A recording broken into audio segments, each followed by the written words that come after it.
welcome to Nog-Nog Garden. So dito pagpasok nyo, kailangan nyo maliit lang siya, pero sa loob, ang laki niya. So ito sa Parulan ba?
So yan, binigyan po kami ng plants ni Tita. Chicken pit daw, chicken pit plant.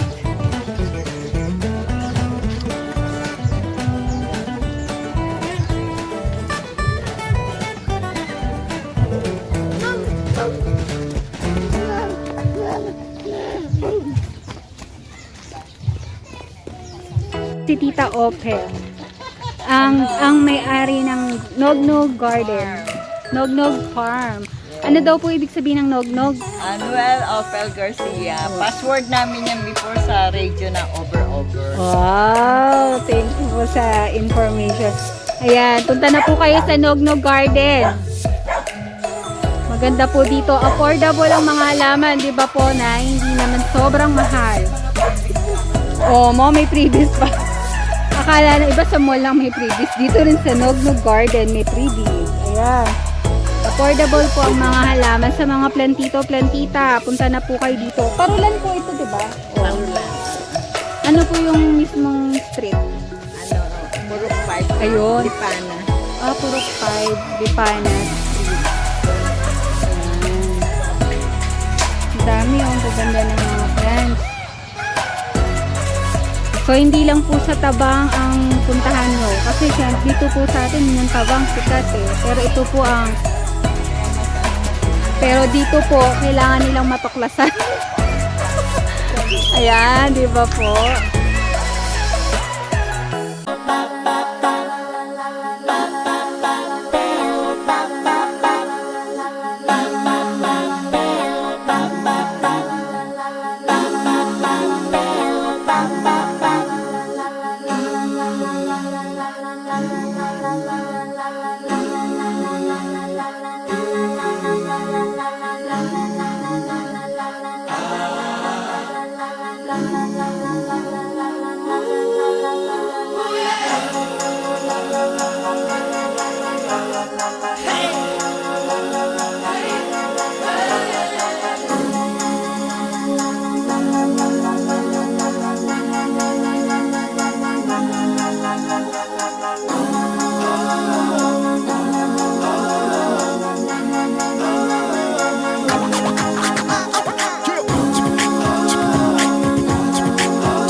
Ayan, pasyal po kayo sa Nog-Nog Garden.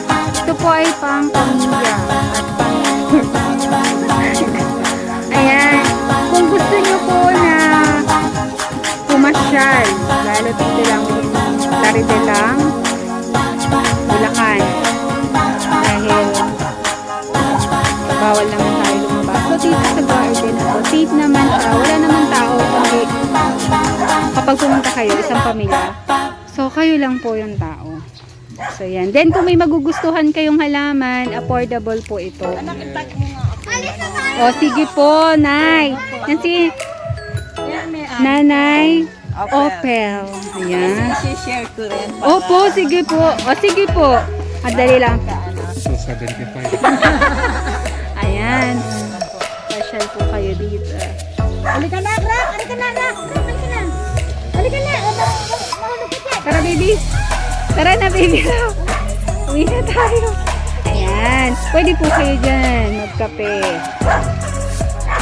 Ito po ay dahil hindi naman pwede sa mall ang mga bata. So, dito lang, gitnang bukid po ito. So, napaka-safe na lugar. So, yan. Pwede kayo dito mag-coffee. Merienda. Bye! Bye! Say bye-bye na lang. Bye po!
remember that.